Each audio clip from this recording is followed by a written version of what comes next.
Perspectiva.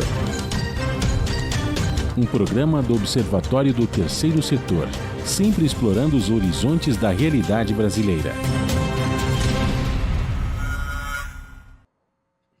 Boa tarde, eu sou Joel Scala. Boa tarde, eu sou Franklin Valverde.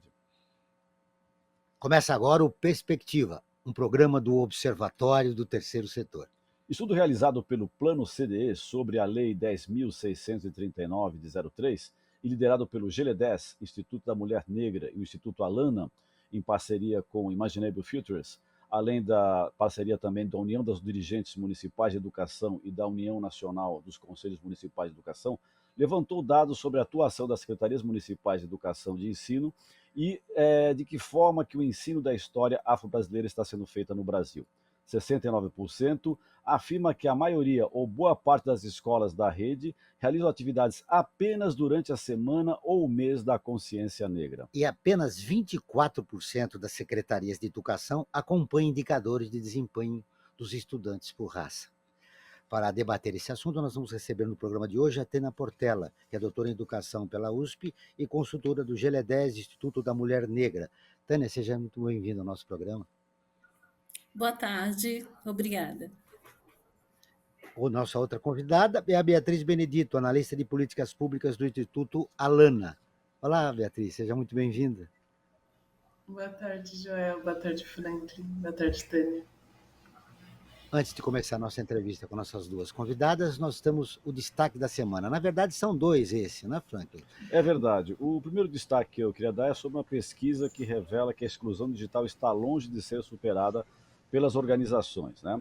Essa pesquisa, que foi realizada pelo Comitê Gestor da Internet no Brasil, apontou que muitas das entidades do terceiro setor elas tiveram um acréscimo, né? Que, ou seja, de 2016 era 71% delas, né, que utilizavam a internet, e em 2022 passou a 82%, mas ainda 18% delas não utilizam a internet. E também, Joel, uma coisa que é importante ser dita é que as das que utilizam, muitas delas utilizam usando o próprio celular pessoal das pessoas que fazem parte dessas organizações, né? Não o da instituição, né? E mesmo com a Covid-19, que tudo passou a ser feito, digamos, pela internet, né? Porque teve a reclusão das pessoas para se protegerem da Covid, o crescimento foi muito pequeno com relação ao número de doações feitas via a internet. Apenas 22% das instituições receberam as doações por esse meio, tá? Para saber mais dessas pesquisas, eu convido a todos e a todas que visitem o nosso site, observatório3setor.org.br, o 3 em numeral, Joel. O que explica a dificuldade dessas organizações de desenvolver seus projetos. Muitas têm que interromper exatamente porque ainda não tem o seu trabalho registrado nas redes sociais, exatamente, da internet. Ou seja, mostra que tem que ser investido urgentemente na digitalização das instituições. O mundo é assim e temos que estar atentos a esse avanço tecnológico. E, Joel, o outro destaque que eu quero dar é um destaque bastante triste, ele vem se repetindo na Espanha, e novamente nesse fim de semana o Vini Júnior, né, o Vini Júnior, o jovem, 22 anos, craque do Real Madrid, craque da seleção brasileira, sofreu mais uma vez com um ato de racismo. É inadmissível que isso tenha acontecido mais uma vez com o Vini Júnior, né? Ele tem sido vítima constantemente desses atos de racismo. Por quê? Ele se destaca, né? Ele é um grande jogador e as pessoas, de uma forma ignorante, de uma forma estúpida, atrasada, agridem o Vini Júnior com atos de racismo, né? É admissível. Isso aconteceu nesse fim de semana, num jogo entre o Real Madrid, o time do Vini, e o Valência, e a torcida do Valência começou a dizer atos racistas, palavras racistas, não vou nem repetir aqui, porque acho que a gente não tem que reforçar isso, a gente tem que combater, tá? Mas, enfim, ele foi vítima mais uma vez de racismo, e La Liga, que é quem organiza o futebol espanhol, e as autoridades espanholas também têm que ser colocadas, estão muito condescendentes com essa situação. Eu acho que está na hora do governo espanhol, de La Liga, que é quem organiza o campeonato espanhol, ter atitudes muito mais enérgicas contra esses atos de racismo. Isso é inadmissível. E só para finalizar a minha fala, Joel, eu acho que não basta você ser contra o racismo, você tem que ser antirracista. Acontece aqui também no Brasil, viu? É pouco divulgado. Eu quero repercutir esse fato com as nossas duas convidadas. Ô, Tânia, você viu, na Europa, onde a gente imagina que seja um ambiente civilizado, acontece esse tipo de ação e de racismo. Aqui no Brasil também. A Instituto da Mulher Negra já se preocupou em, através das suas atividades, a se debruçar sobre esse tipo de ação que acontece nos estádios de futebol? Nós não trabalhamos especificamente com os estádios de futebol, né? Existe um observatório aí que envolve esportistas que lidam diretamente com esse foco. Mas nós trabalhamos diretamente com racismo em todas as instâncias. Esse é o nosso principal foco de enfrentamento, né? São os direitos da população negra, os direitos das mulheres, defesa de educação de qualidade, que envolve uma educação antirracista, e o enfrentamento ao racismo, acho que desde da origem da instituição, né? Este é o compromisso principal da instituição. Uma educação antirracista é uma das preocupações dessa pesquisa que o Instituto da Mulher Negra e o Alana realizou, não é isso, Beatriz? Exatamente. A Instituto Alana e Guilherme 10 e o Instituto da Mulher Negra se encontram para defender esse tema que é tão caro para nós, então a gente tenta entender como estão as secretarias municipais de educação com esse compromisso da educação antirracista para todas as crianças e adolescentes.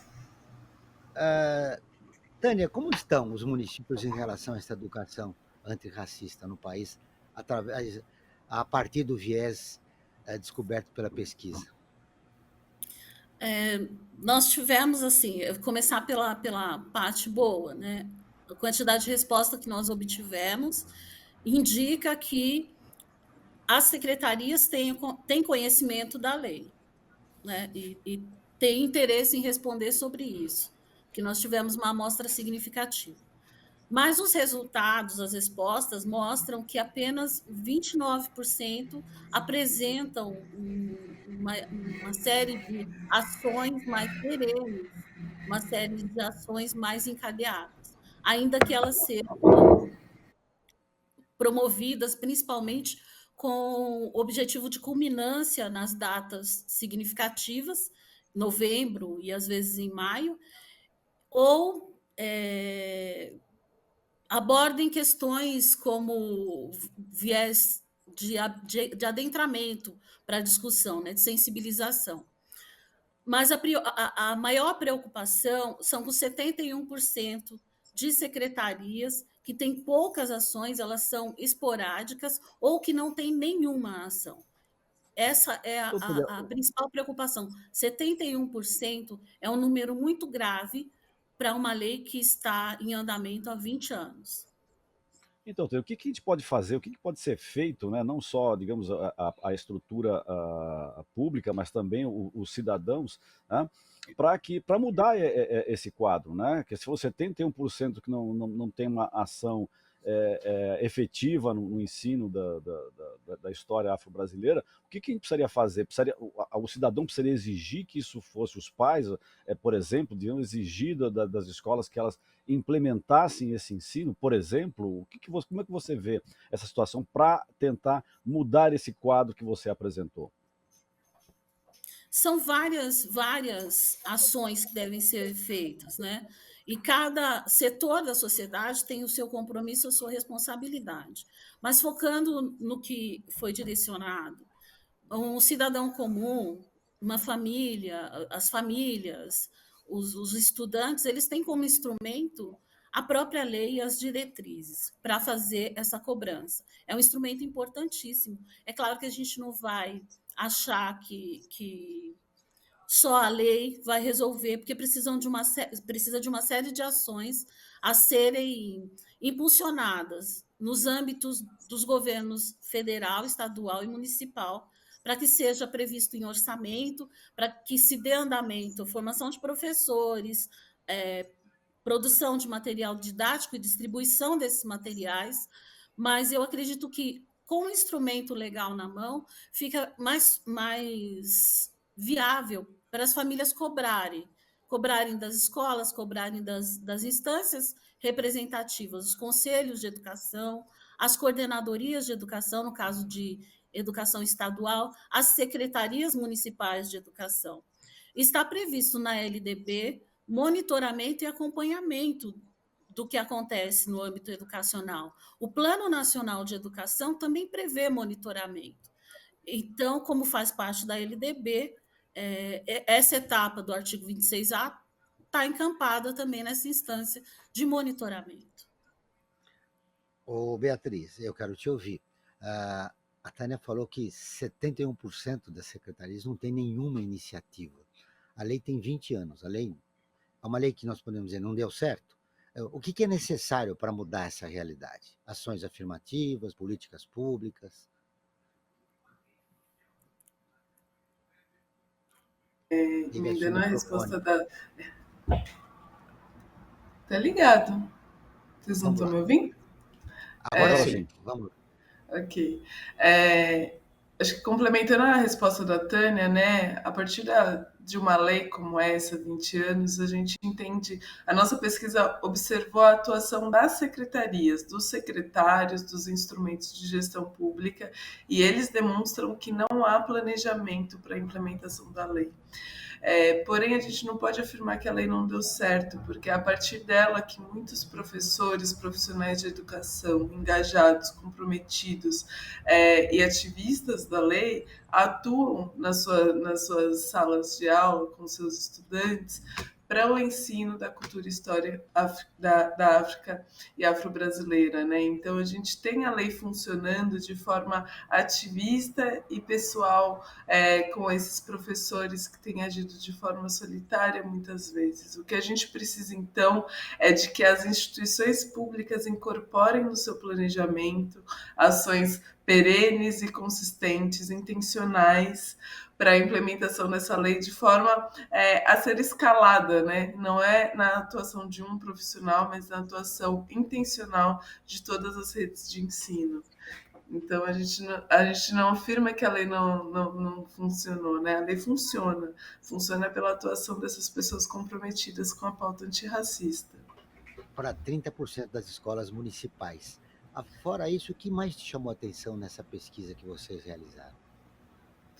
Acho que chama a nossa atenção, principalmente ter 21% das secretarias municipais de educação disponíveis a conversar com a gente sobre a implementação dessa lei. Então, a gente entende como uma abertura ao diálogo, uma abertura para começar a pensar estratégias mais assertivas e coordenadas para a implementação de uma lei tão importante como essa. É 1/5 das secretarias municipais de educação se abrindo para esse diálogo, né? Ainda que os dados sejam dados que nos preocupem, a gente entende que são pessoas que estão dispostas a mudar essa realidade. Eu acho que é com esse número que a gente precisa trabalhar para transformar as escolas, para transformar o cotidiano dos estudantes, e a gente encara esse número como positivo, né? E apesar de toda essa dificuldade deles alegarem a falta de apoio, alegarem que não implementam de forma intencional e muitas vezes só no mês de novembro, no mês da consciência negra, né? A resistência para essa agenda é uma resistência muito baixa. A gente tem esse dado, então, de que as pessoas estão abertas para fazer essa conversa, para transformar essa realidade. Eu acho que a gente precisa pautar também a nossa atuação numa atuação propositiva de transformar a realidade das escolas, alcançar os estudantes, os meninos e as meninas que estão nas escolas e que precisam de uma lei como essa para se fortalecerem.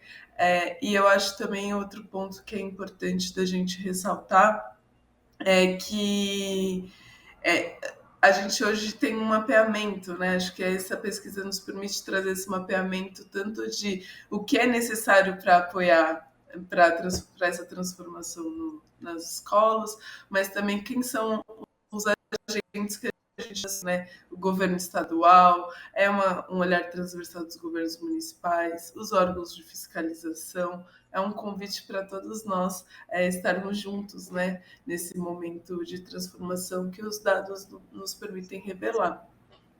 Falando em mobilização, é fundamental mobilizar a comunidade, né, para pressionar a escola para implementar ações afirmativas a respeito dessa educação, né?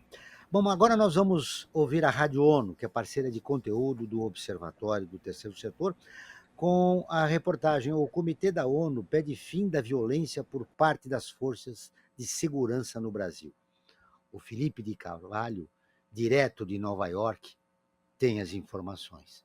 O Comitê das Nações Unidas contra a Tortura divulgou suas conclusões sobre 6 países. O Brasil é o único de língua portuguesa na lista que inclui Colômbia, Etiópia, Cazaquistão, Luxemburgo e Eslováquia. No caso brasileiro, o comitê saudou a criação do Ministério de Direitos Humanos e Cidadania no Brasil, mas expressou preocupação com graves violações cometidas em ações policiais e militares em favelas do país. De acordo com os especialistas, o Brasil precisa tomar medidas urgentes para desmilitarizar as atividades de aplicação da lei, acabando com o uso excessivo da força, especialmente letal, e reforçando mecanismos independentes de supervisão. Segundo o levantamento, o Brasil registra casos de execuções extrajudiciais, tortura e violência sexual, principalmente contra a população negra. Essas violações teriam sido cometidas por vários órgãos de segurança do Estado, incluindo a Polícia Militar, a Polícia Civil e a Polícia Rodoviária Federal. Outro ponto de alerta são as taxas desproporcionais de encarceramento de descendentes de africanos no país. Os peritos apontaram a falta de medidas para abordar as causas por trás dessa tendência. Antes da avaliação final, o ministro dos Direitos Humanos e da Cidadania do Brasil, Silvio Almeida, disse que é necessário reconhecer os desafios e que o país está tentando lidar com uma longa trajetória de sucessivas violações que remontam a um empreendimento colonial e a desumanização dos escravizados no país. O chefe da pasta de Direitos Humanos disse que o governo está disposto a fazer bom uso das recomendações do comitê para reforçar domesticamente o compromisso com o combate à tortura. Da ONU News em Nova York, Felipe de Carvalho. Mais recentemente, Franklin, foi durante o período da ditadura militar que o governo central militarizou as polícias estaduais. E aí se incentivou a tortura e as prisões ilegais, sobretudo, como disse a matéria, da população de baixa renda. É verdade, João. Nós já temos, como você disse bem, uma tradição, infelizmente, que vem lá da época da ditadura militar. E nos últimos 4 anos isso foi intensificado com a administração do governo Bolsonaro, né? A gente teve um retrocesso muito grande que agora está tentando, nova administração, o novo governo Lula aí, está tentando voltar a ter um pouco mais de civilidade, que é o que tinha antes do governo Bolsonaro. E assim mesmo está bastante difícil, tem um trabalho bastante grande para ser feito. Eu gostaria até que as nossas convidadas, tanto a Tânia como a Beatriz, repercutissem um pouco essa matéria que foi apresentada pela Rádio ONU. Beatriz, como é que você vê essa situação? Você acha que agora a gente pode ter uma perspectiva de melhora com essa nova administração que o Brasil está tendo através do governo Lula? Eu acho que essa gestão do governo já demonstrou, né, por meio de algumas ações, constituição de uma equipe, ter o próprio Silvio Almeida como ministro de Direitos Humanos nos aponta, né, uma intencionalidade de encarar esses cenários de frente de forma comprometida com os direitos da população negra. Então, eu imagino que a gente está avançando na construção de políticas públicas para a igualdade racial, para diminuição, né, da violência do Estado contra um grupo específico, que é o grupo dos afrodescendentes da população negra brasileira, que há 500 anos vem sofrendo nesse país. Outra coisa importante de destacar, Frank, é também o treinamento desses agentes públicos, né? Numa nova cultura de direitos humanos. Sim. Respeitar a população, sobretudo a população de baixa renda. Vamos ouvir a Tânia também? Esse é um exemplo clássico da biopolítica, né? Ou da necropolítica, como a gente fala, em que um corpo negro é atacado pelo Estado e é massacrado, está nos índices de desigualdade. Isso foi estruturado, mas não é de se tirar a responsabilidade. esse período que nós passamos sob a égide de um desgoverno provocou uma ruptura das poucas políticas que nós tínhamos de enfrentamento ao racismo. E isso demonstra o retrocesso que nós tivemos de anos de prejuízo de enfrentamento ao racismo no país, né? A retomada com esse governo, com as estruturas, a reconstrução dessas estruturas de enfrentamento ao racismo, traz assim um cenário de esperança de que consigamos, ao menos, voltar ao estágio que estávamos antes, né?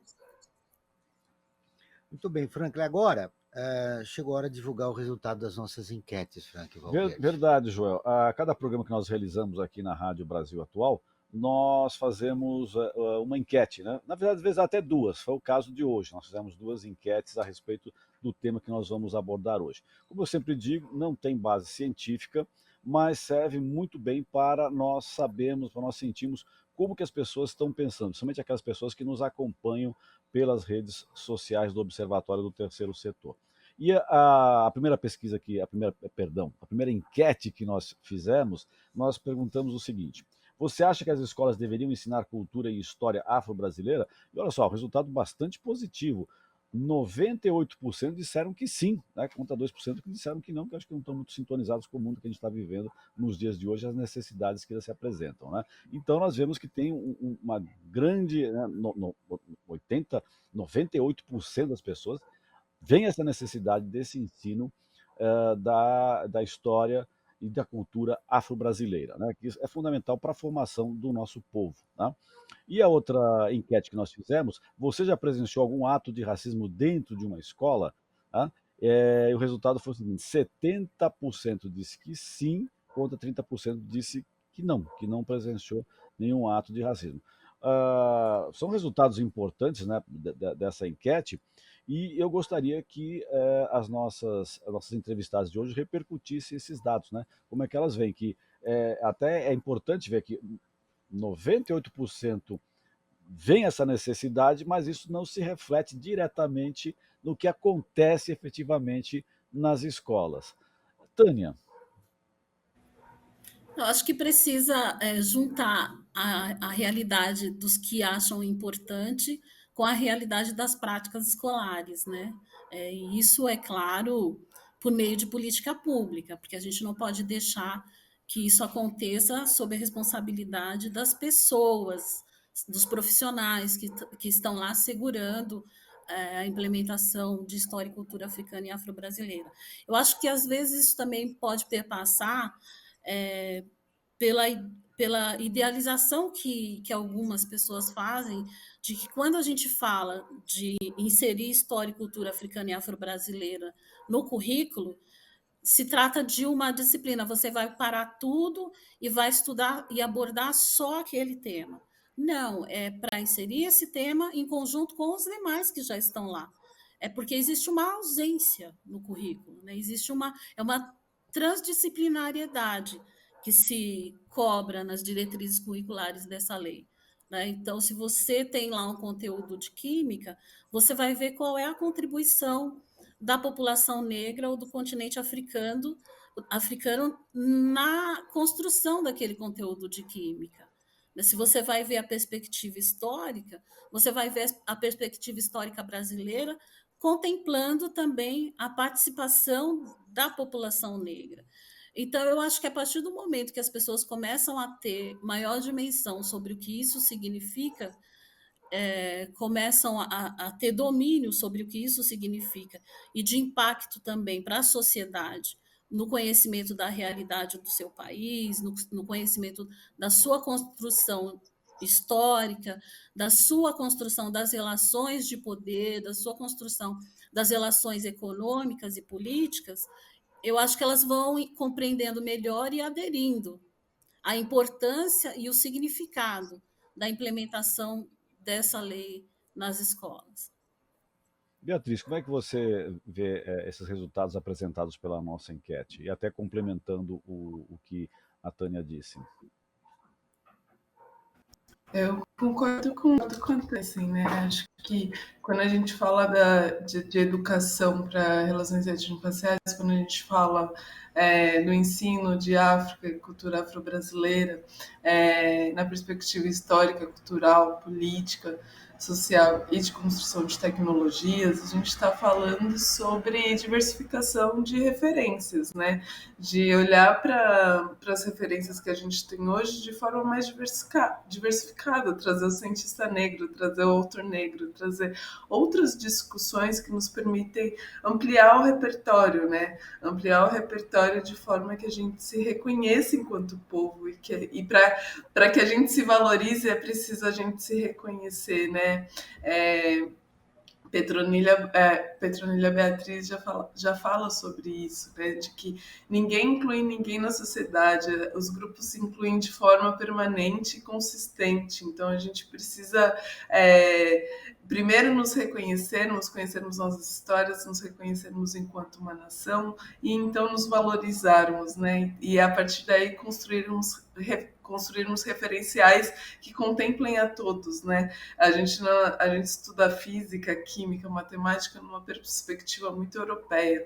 E a gente sabe que essas matrizes de conhecimentos não foram assim construídas, né? Há contribuições dos povos africanos nessas matérias em que a gente não conhece, a gente não aprende nas escolas. E quando a gente olha para o que a gente tem acesso nas escolas ainda é um repertório muito limitado. E a nossa defesa é para que os estudantes, as crianças e adolescentes e os profissionais das escolas ampliem seus repertórios de forma respeitosa, de formas a entender que a construção desse país foi feita a muitas mãos, né? E a gente precisa ouvir e reconhecer todos os povos que fazem parte dessa construção, porque só assim a gente consegue ter uma construção de país em que a gente não tem uma violência policial, uma violência de Estado tão forte em cima de um grupo só, né? E a gente, como a pesquisa da ONU apresentou lá no início. Então, se a gente já tem 98% do nosso público defendendo essa educação, a gente imagina que consegue avançar sim nessa agenda para transformar essa realidade tão dura que a gente tem vivido no país. Perfeito, Beatriz. E eu queria aproveitar também e avisar os nossos ouvintes e as nossas ouvintes que, se quiserem participar das nossas enquetes, é muito fácil, basta seguir o Observatório em nossas redes sociais, facebook.com/observatório 3 setor, @observatório 3 setor no Instagram, youtube.com/observatório 3 setor. Faça com 500 mil de pessoas. Entre para o nosso time e siga o Observatório nas redes sociais. E lembrando também que sempre que se fala Observatório 3 setor, o 3 é em numeral, Joel. Para mudar a realidade, Beatriz, é necessário construir uma nova narrativa a respeito da influência do negro na sociedade brasileira e na história do país, né? Exatamente. E a educação é o melhor espaço para isso, né? Por isso a gente tem essa lei tão importante no combate ao racismo. Bom, Franco, chegou a hora da participação especial do nosso programa de hoje. É verdade, Joel. Hoje nós vamos receber o Daniel de Souza Silva. Ele é professor da rede pública há 13 anos e atualmente coordenador pedagógico em uma escola em Osasco. Essa escola faz parte do programa de ensino integral. E o Daniel de Souza Silva também é mestrando no programa de estudos culturais da EASH USP. A EASH USP é conhecida também como a USP Leste, né? Um campus que foi inaugurado alguns anos atrás. Na Zona Leste foi muito importante também essa expansão da USP para a Zona Leste, que contemplou um público que estava meio que marginalizado, né? A USP é no Butantã, na Zona Oeste, né? E tem uma série de outros campos espalhados pelo estado de São Paulo inteiro, mas a Zona Leste estava, né, digamos, meio que escanteada. E esse campus da EASH ajudou bastante a integrar também as pessoas da Zona Leste, de Guarulhos, enfim, daquela região da cidade de São Paulo e também dos seus arredores. Seja bem-vindo, Daniel. Bom dia a todos. Muito obrigado pela oportunidade de partilhar um pouco desse espaço e desse momento de discussão. Nós agradecemos a tua entrevista e parabéns pelo trabalho que você realiza em Osasco. Conta um pouco sobre ele, Daniel. Olha, eu tenho essa oportunidade de pensar sobre os retornos, né? Eu retornei à escola que me formou. Então, eu me tornei professor concursado e, no momento da escolha, escolhi a escola que foi aquela que me formou, que me auxiliou na minha trajetória de vida pessoal, de conquista profissional. Hoje tenho a oportunidade de ser coordenador pedagógico dessa escola e colocar em prática uma lógica que, primeiro, é da identificação. Eu não tive, ao longo da minha formação, muitos professores negros. Não porque não houvesse vontade ou interesse de pessoas negras em ser professor, como não existe a falta de vontade de pessoas negras em serem médicos, advogados, engenheiros. Existe um impedimento que é, por si só, um exemplo muito claro da questão do racismo estrutural. Existe muito da distância dessas figuras que possam fazer com que a criança, de repente, os meus colegas lá, junto comigo, na 7ª série, 6ª série de antigamente, né, agora por ano, de olhar e falar, poxa, eu posso desempenhar na sociedade um papel semelhante a este professor, a esta professora, a esta pessoa que está me atendendo aqui. Porque é no campo do imaginário dessas crianças que nós, pelo menos na minha escola, né, o Josué Benedito Mendes, que é uma escola de Osasco, é uma escola de periferia, e propriamente Osasco também é uma cidade periférica em relação a São Paulo, né, Grande São Paulo, é nesse imaginário que nós estamos trabalhando junto com os alunos, né? Nós pensamos, por exemplo, que é muito interessante esse recorte último da nossa sociedade, quando nós pensamos que nós tivemos um ex-presidente que usava como figuração do seu aparato ali de poder político uma pessoa negra e dizia, olha, este daqui, eu vou usar o termo, desculpa, ele é chulo, né? Esse aqui é o negão do Bolsonaro. Isso, para mim, me incomodava demais, porque ele não estava só se apropriando da figura daquela pessoa, daquele cidadão, estava se apropriando de uma cultura, estava se apropriando, inclusive no campo do deboche, né, do que aquilo poderia significar, que era a liberdade de praticar violências simbólicas muito significativas, contra as quais a gente se coloca, e essa lei que completa 20 anos também se coloca. Ô Daniel, você estava falando que não teve nenhum professor negro, né? Na época que você Não estudou em tive, escola não tive. pública. Para mudar essa realidade, o sistema de cotas está aí, exitoso já há mais de 10 anos. Ele pode mudar, né? E transformar a população negra na área da educação com maiores possibilidades, né? Perfeito. E veja o quanto não é complicado, porque no ano passado nós tivemos um movimento contrário, né, que quase chegou aí às portas de extinguir essa possibilidade da questão da cota racial.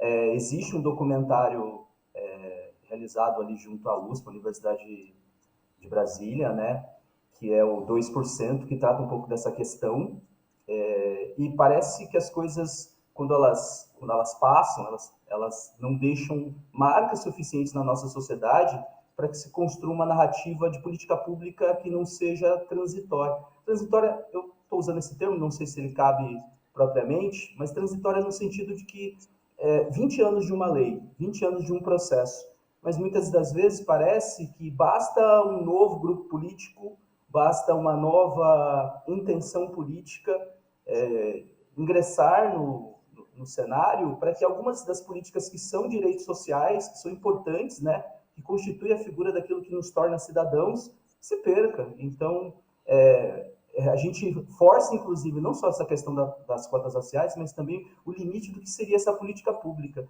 Política pública no sentido de que ela é boa, né? Ela deve se manter. A gente entende a escola como instituição porque ela é boa. É necessário que as pessoas tenham aula. A aula é boa.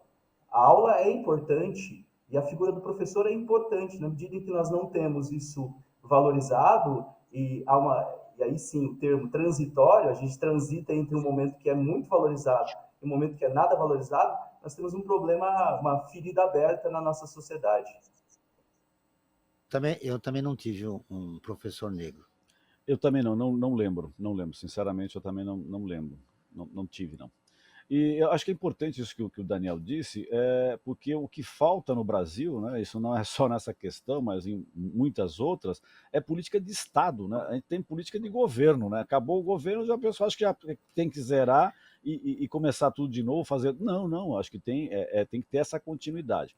E eu queria É fazer o que uma. explica 20 anos numa lei que Exatamente, só atingiu 21%, né, das secretarias claro, porque municipais. as pessoas identificam com uma política de governo. Ah, foi tudo governo. Não, não, isso é questão de Estado, isso tem que continuar, independentemente de quem estiver no poder de plantão naquele momento. Né? Esse é um problema brasileiro já que vem há séculos, né? Pode-se dizer, há séculos. Né? Não, o que foi feito pelo meu antecessor não vale, vale o que eu vou fazer daqui para frente. E não, tem coisas que são implementadas que tem que continuar. Né? Tá a questão das vacinas, né? Que é uma coisa que era política de Estado, e nos últimos 4 anos conseguiram destruir até isso que era exemplo para o mundo todo. Mas, Daniel, eu quero fazer uma questão para a gente já ir encerrando sua participação no nosso programa, a respeito, você trabalha com o ensino integral. E eu queria que você apontasse as vantagens desse ensino integral com relação ao chamado, digamos assim, ensino parcial. O que traz de benefício para o estudante ele ter uma atenção integral, poder se dedicar mais a fundo aos estudos, e no que isso vai repercutir na sua vida futura como um cidadão adulto, né, em relação àquele que teve um ensino parcial. Eu tive ensino parcial, acho que o Joel também, né? O ensino integral era uma coisa muito rara quando a gente estudou, e às vezes era até mal vista na época para nós estudantes, o ensino integral, porque era o chamado colégio interno, né? Que era, digamos assim, o terror da criança. Se você não se comportar, vou te colocar no colégio interno, que era o ensino integral. E hoje, claro, né, por sorte, essa concepção mudou. Então, eu gostaria que você mostrasse as vantagens desse ensino em tempo integral. Bom, como todo mecanismo de ensino na nossa sociedade traz um grande desafio em relação ao jovem periférico, que é se manter na escola. Concluir a formação básica é o maior desafio empreendido por cada uma das famílias brasileiras. Então, além das questões de oportunidade, nós acreditamos na questão do projeto de vida dos alunos. Nós estamos mais presentes em relação a esse projeto de vida. É fato, as famílias brasileiras têm uma mudança em curso, né? Mais trabalho, menos tempo de atenção em relação às crianças. Então, esse educador que pode se dedicar numa aula de orientação de estudos, que pode se dedicar em relação ao projeto de vida específico daquele aluno, tomando conhecimento dele, dialogando com as questões que é da formação desse jovem, num momento muito, muito complicado, muito complexo. As famílias têm até um mecanismo que é muito interessante, que a gente percebe, quando o jovem chega no ensino médio, os pais soltam um pouco a mão, dizem, olha, você já é quase adulto, então agora eu posso olhar menos, e é justamente o contrário. Se eu fosse resumir qual a importância do programa de ensino integral em relação a esses jovens, em especial os periféricos, é essa atenção no momento mais delicado, o momento que você está mais aberto a oportunidades que podem ser de ambos os lados, tanto do lado positivo quanto do lado negativo. Então, nós temos esse jovem que às vezes transita para a criminalidade, e quando nós vamos olhar o que ele é na essência, e aí na integralidade do ser, né, ele é um jovem ativo, capaz, de boa elaboração, de boa sociabilidade, de uma figura de liderança que, infelizmente, nós perdemos. Então, para onde que nós devemos mover esse jovem? Para uma oportunidade em relação a uma empresa, para uma oportunidade em relação à construção da sua chegada ao ensino superior, né? E isso como uma figura de importância para nós. Nós celebramos cada um dos jovens que chegam ao ensino superior. Hoje, por exemplo, começa a competição USP de conhecimentos em todo o estado de São Paulo, né? Um movimento da Universidade de São Paulo para que o jovem da periferia em especial comece a transitar para esse espaço da universidade pública, que passe de deixar de acreditar que aquilo é um sonho impossível. E como que nós podemos fazer com que isso se torne concreto? Estando mais presente na vida dos jovens. E veja, eu não estou fazendo aqui um elogio sem me esquecer dos desafios. É necessário que essa integralidade seja também acompanhada por oportunidades que venham do setor privado em especial. Por oportunidades e uma união entre a comunidade e a direção da escola, né? Para dar um sentido pedagógico e melhorar a qualidade do ensino na escola pública. Daniel, foi um prazer te conhecer entrevistar você. O Daniel de Souza Silva é professor da rede pública do Estado, lá em Osasco, realizando um trabalho em Osasco. Você vai voltar outras vezes aqui para a gente contar o andamento do projeto lá, de como você está enfrentando dificuldades ou apresentando um case de sucesso a respeito do trabalho que é realizado ali como coordenador pedagógico, né? Ali numa escola em Osasco. Muito bem. Um grande abraço a você e até uma próxima oportunidade, Daniel. Muito obrigado pela oportunidade. Você está acompanhando o Perspectiva, um programa do Observatório do Terceiro Setor.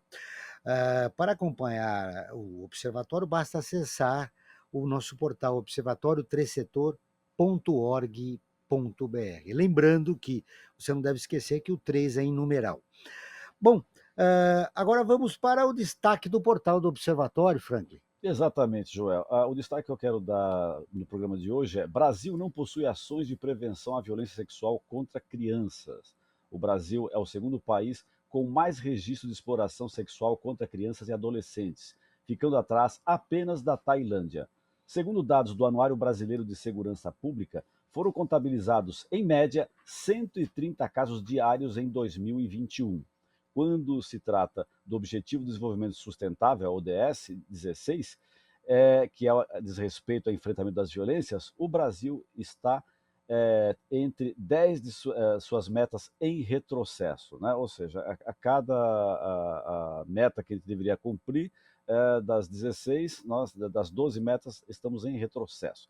É muito ruim isso, e também aproveito para fazer um convite, Joel, para ler essa matéria em maior profundidade, que vocês que nos acompanham aqui acessem observatório3setor.org.br.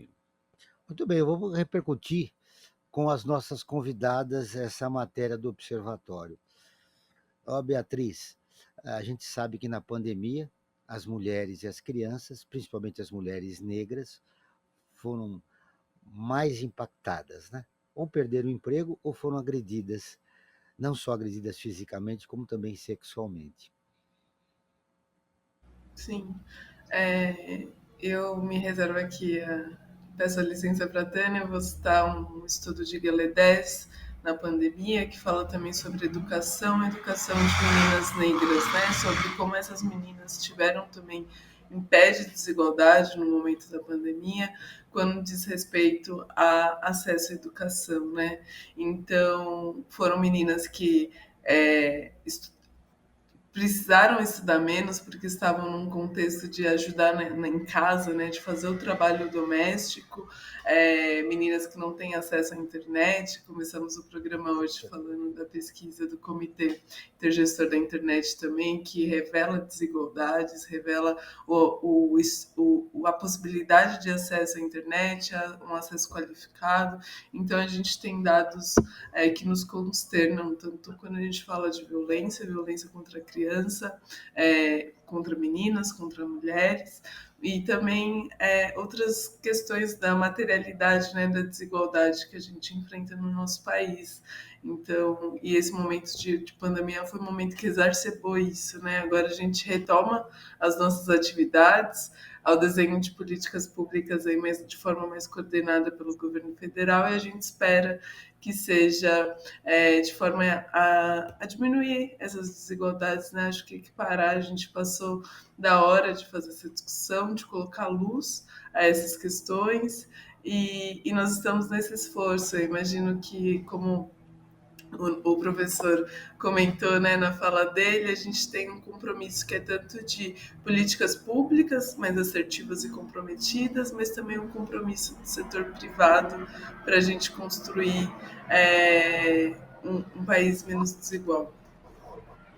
Perfeito. Nós aqui no programa de hoje, o Perspectiva, a gente conseguiu, né, estamos conseguindo, acho que é um programa que eu estou acompanhando, acho que os ouvintes e as ouvintes também, né? E está conseguindo mostrar um bom panorama de como é que está a situação. Tá? Nós estamos entrando agora na última parte do nosso programa. Eu gostaria de aproveitar essa última parte para aprofundar no que poderia ser feito mais. Vou até repetir algumas coisas, né? O que pode ser feito para realmente transformar essa realidade de uma vez por todas, que o Brasil vive com essa questão do ensino da história afro-brasileira. Então, como nós estamos caminhando mais para esse último bloco, eu gostaria que a Tânia começasse a apontar questões e ações que poderiam ser feitas para caminhar na transformação definitiva desses dados que foram apresentados pela pesquisa que nós abordamos no programa de hoje. Tânia.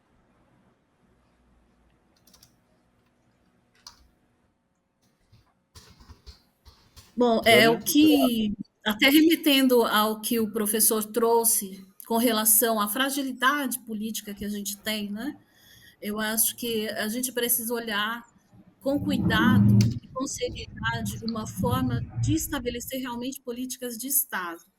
Porque quando a gente movimenta uma lei de diretrizes e bases da educação, a gente está falando de uma política de Estado. E só por isso a gente não perdeu a perspectiva dessa alteração da Lei 10.639, por se tratar de uma LDB. E acho que, na prática, a gente precisa nomear as coisas, né?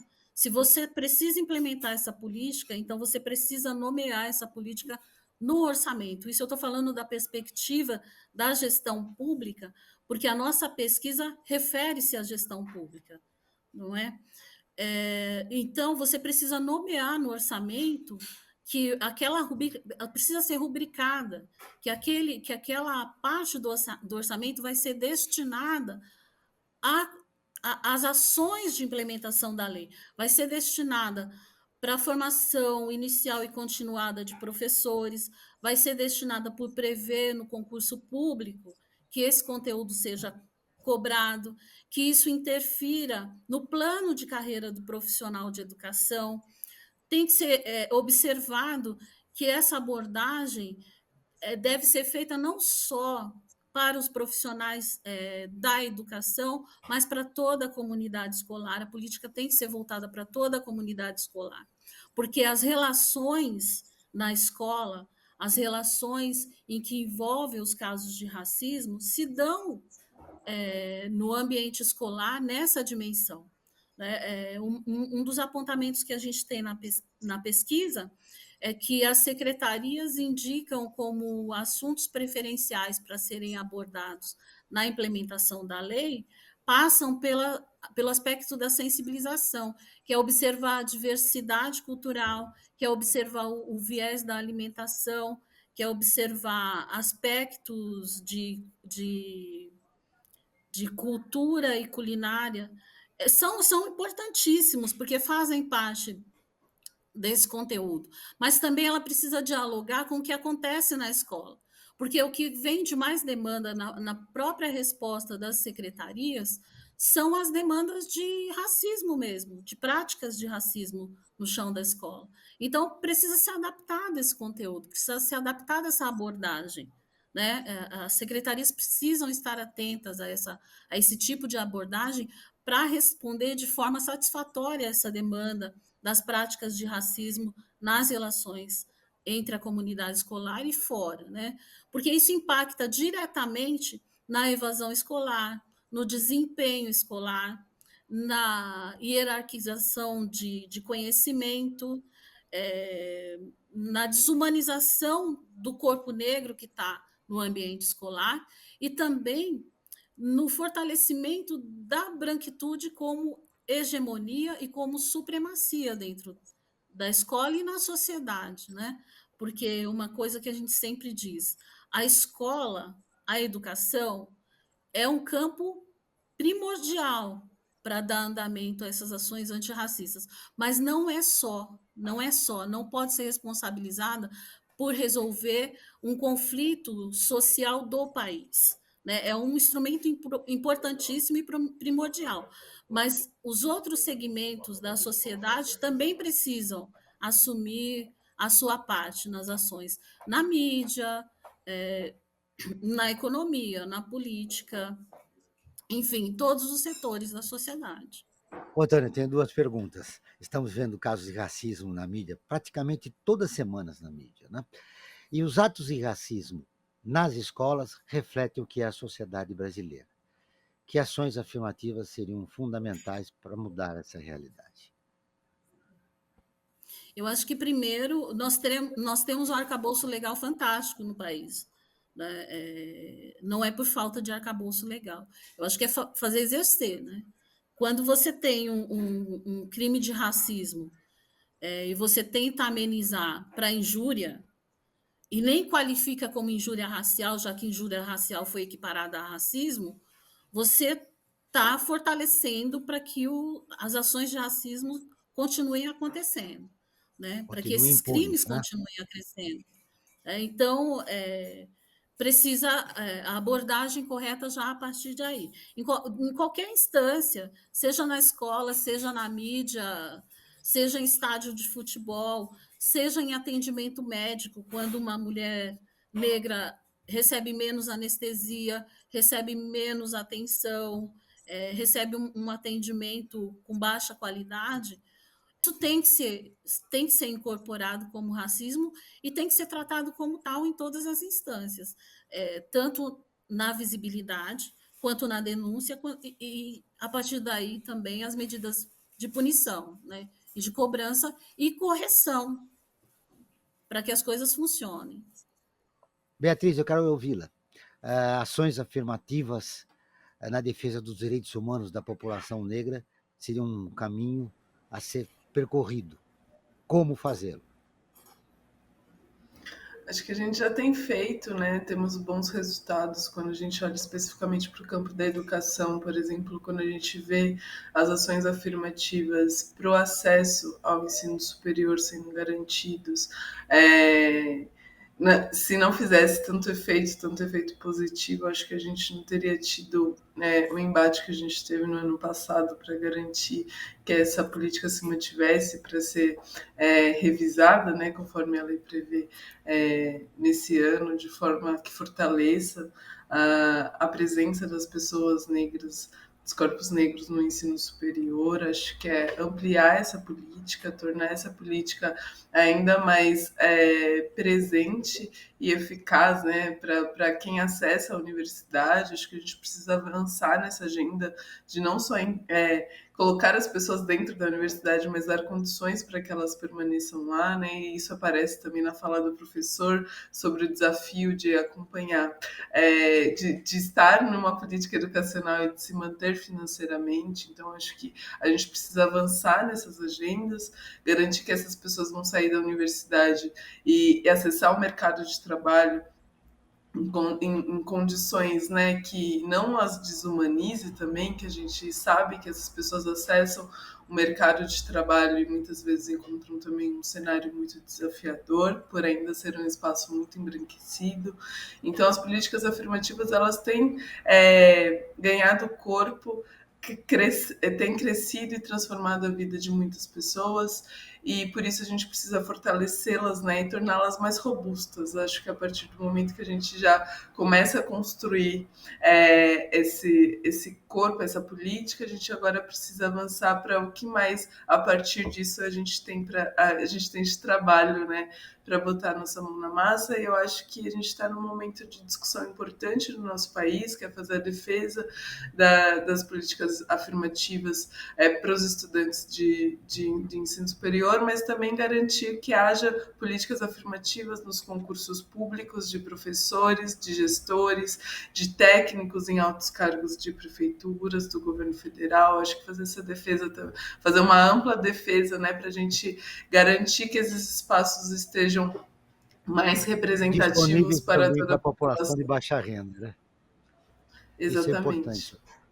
Beatriz, para fechar, numa frase, para fechar nossa entrevista, qual é o seu destaque final?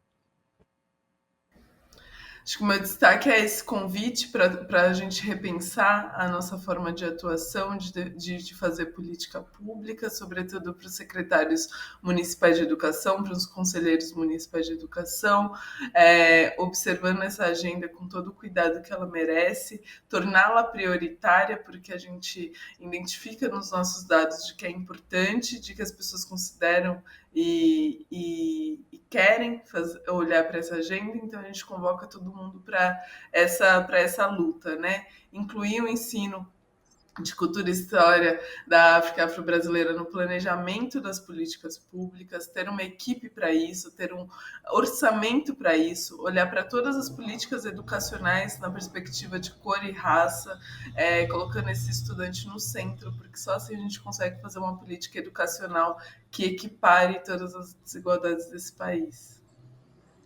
Tânia, e eu para agradeço fechar a a nossa, oportunidade de estar aqui com vocês nós é que hoje. agradecemos a entrevista.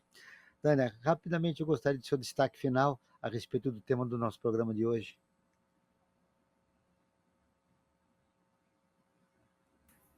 Eu vejo que uma das coisas, complementando o que a Beatriz falou, que é primordial esse olhar atento em todas as instâncias, observar também algumas práticas que já foram realizadas, né? Porque a gente sempre observa muito o princípio de Sankofa, olhar para o passado, refletir o presente e ter a perspectiva de futuro. A gente está no momento de retomada dessas políticas antirracistas, principalmente no campo da educação. Tem agora a discussão também de ações afirmativas nas docências do ensino superior nas universidades, para que tenhamos mais professores negros também nas universidades, primordialmente nas universidades públicas. Eu acho que isso vai impactar diretamente a ponta, vai impactar diretamente as outras políticas de ações afirmativas e também as desigualdades, né? Então, eu entendo que a gente está no momento, além do esperançar, né? A gente está numa perspectiva de ação mais contundente, de solidificação, e a gente não pode tirar isso do nosso horizonte. O Perspectiva está terminando. Eu quero agradecer a participação das nossas convidadas de hoje, a Tânia Portela, doutora em Educação pela USP e consultora do GLE10, o Instituto da Mulher Negra. A Beatriz Benedito, analista de políticas públicas do Instituto Alana. Muito obrigado a você que acompanhou o Observatório. Esperamos encontrá-lo no nosso próximo programa. E lembrando, Joel, que quem sintonizou o programa no meio e quer ouvir novamente, é só acessar o nosso canal no YouTube ou o nosso portal, youtube.com, Observatório 3 Setor e observatório3setor.org.br, o 3 sempre em numeral. Muito obrigado a todos e a todas que nos acompanham neste programa. Esse programa foi produzido pela equipe do Observatório do Terceiro Setor. Na próxima quinta-feira, às 16 horas, acompanhe o nosso programa Brasil ODS. Na pauta do programa, dengue, chikungunya, gripe, covid e as doenças que estão assombrando o Brasil. Muito obrigado a todos e principalmente a você que nos acompanharam pelo YouTube. E nós ficamos por aqui, sempre na luta por uma sociedade mais justa, solidária, sustentável e tolerante. Até o próximo programa. Perspectiva, um programa do Observatório do Terceiro Setor.